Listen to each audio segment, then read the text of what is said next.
Slot shown the door? Liverpool are apparently ready to sack their manager, and they've already got a replacement sorted. Over at Chelsea, it's a full-blown revolt, because Enzo Fernandez is packing his bags and wants out. Barcelona have slapped 70 million on the table for a key defender at Inter, and Michael Carrick is about to pull off his first big-name signing at Man United. All of that and loads more coming up in today's video. Help us get to 300 likes on this one, and we'll be back tomorrow with a fresh dose of transfer madness. Drop a like, and let's crack on.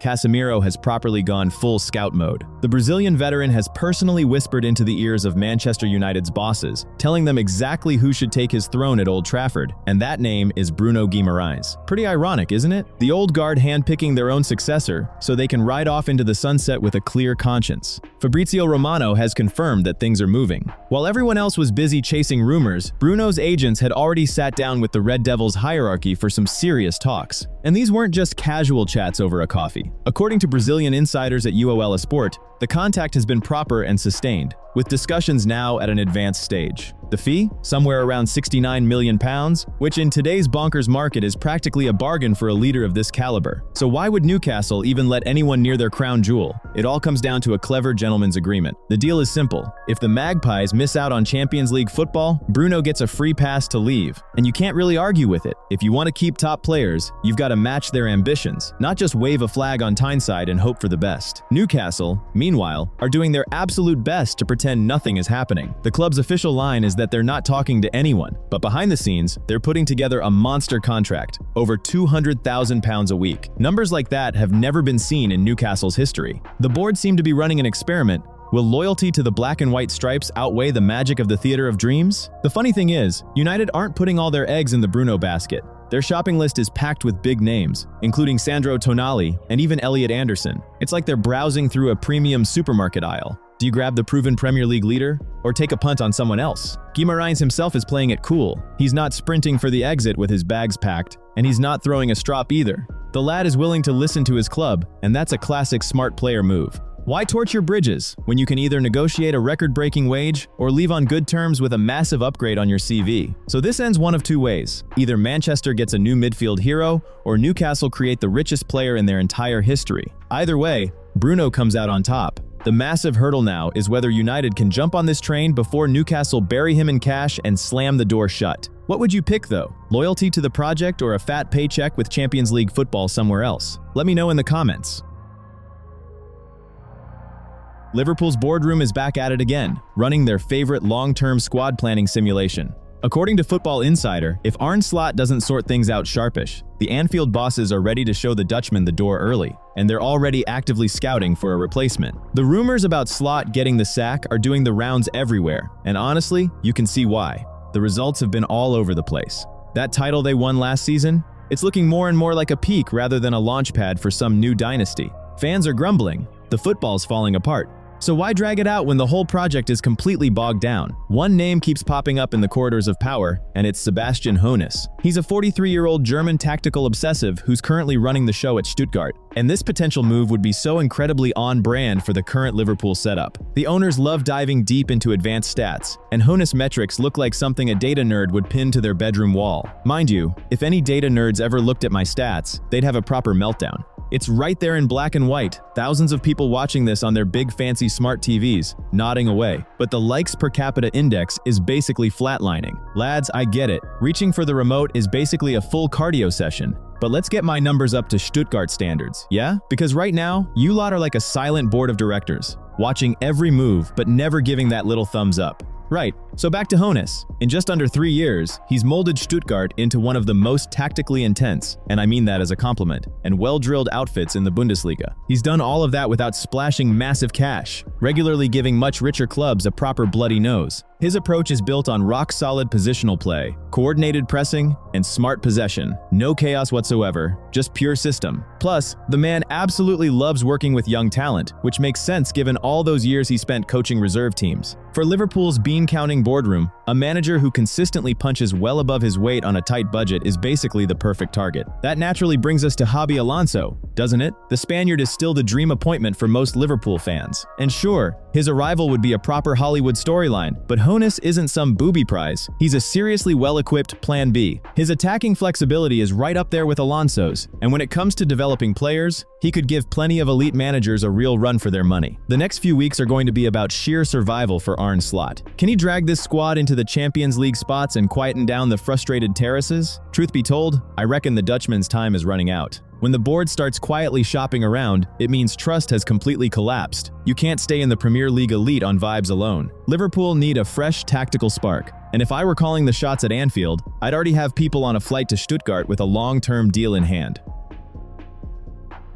One of the most hot and cold forwards we've seen in recent years is properly packing his bags now. And if you thought he'd stick around to enjoy the Barcelona sunshine, you've got the wrong man. We're talking about Marcus Rashford. Press reports say Barcelona, in typical Barca fashion, don't plan to buy him permanently. They're happy to offer yet another loan spell, and you've got to admire the sheer cheek of it.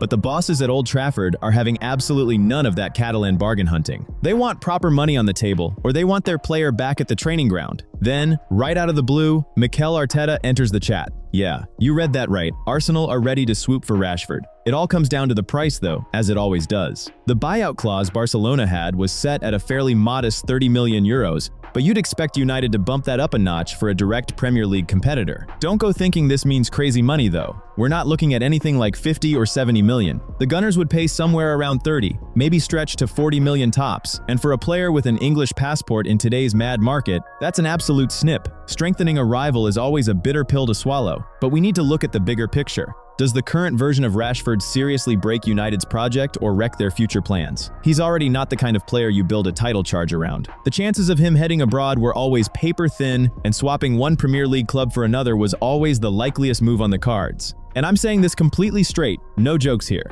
Why does Arteta actually want him, and where exactly does Rashford fit in that finely tuned Arsenal setup? It's genuinely intriguing, but also genuinely confusing. Still, if you take the emotion out of it, as a squad rotation player, it actually works. Rashford's got versatility, he can still run at defenders and put backlines under real pressure, and at that kind of fee, it's a solid bit of business to beef up the squad depth. United and Arsenal fans, I know you're in here right now. Drop your thoughts below. How do you feel about Rashford potentially pulling on that red and white shirt? Get down to the comment section, and let's unpack this whole transfer circus together. Antoine Griezmann has made up his mind, and it's a proper bombshell. One of the greatest players ever to pull on that Atletico shirt is packing his bags for good. He's 35 now, and let's be honest, that French magic in La Liga has been fading bit by bit. So where's he off to? Sunny Florida and a move to Orlando City.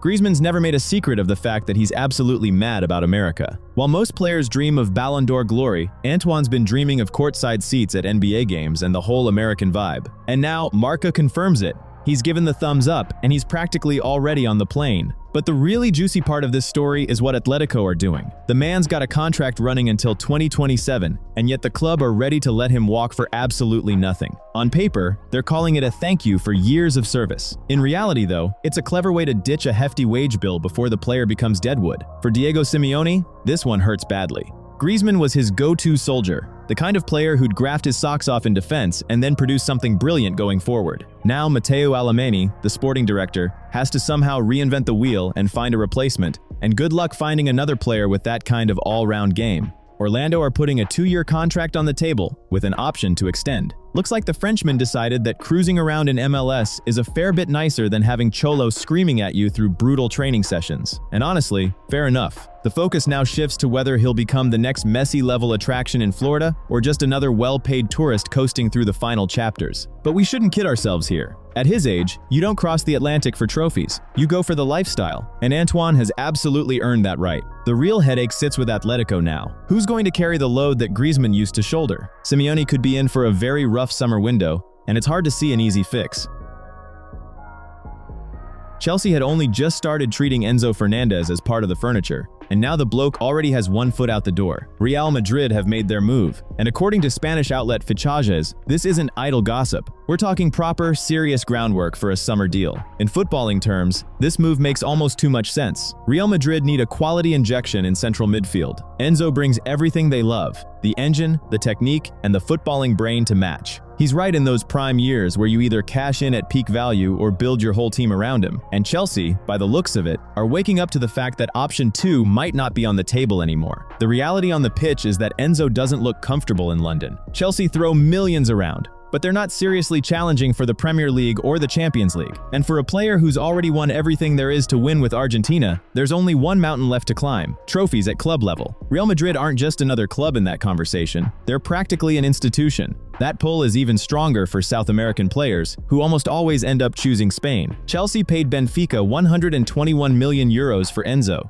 so they're not going to let him walk at a discount. London wants their money back, and then some. But trying to chain down a player who wants out when your club isn't even in the title race, well, you can see how that plays out. The contract is long-term and it does give Chelsea some muscle, but the moment Florentino Perez gets involved, the whole game changes. And Perez is already working on it. According to the same source, Real aren't ruling out a swap deal, and the name that keeps coming up is Eduardo Camavinga. Young, versatile, bags of potential. For a club like Chelsea that loves hoarding talented players, Camavinga isn't just a sweetener, he's a genuine, ready-made asset. Why does this matter so much? Because pulling off a straight cash deal at those numbers would be tough even for Real Madrid. Throwing a player into the mix brings the direct cost down and gives Chelsea a chance to walk away with a top-level replacement without looking like they've been raided. That's a face-saving exit if ever there was one. Right now, Chelsea don't carry the kind of status that can convince a World Cup winning Argentine to stay through words alone. Enzo wants to play at the absolute top, and Real Madrid this summer might not just be an option for him, but the only option that makes any real sense. The main sticking point is the price tag, and whether Chelsea can bring themselves to admit that their grand project hasn't taken flight yet, while players of Enzo's quality have every right to choose clubs that are fighting for the biggest trophies right now. This summer, we're not just looking at a transfer story. We're looking at a tale of one club trying to save face and another trying to build a new powerhouse in the middle of the park. And Enzo Fernandez looks set to be the lead character in both chapters. The Jadon Sancho saga has properly looped back on itself, and honestly, it's turned into a full-blown absurd comedy at this point, now entering its second act.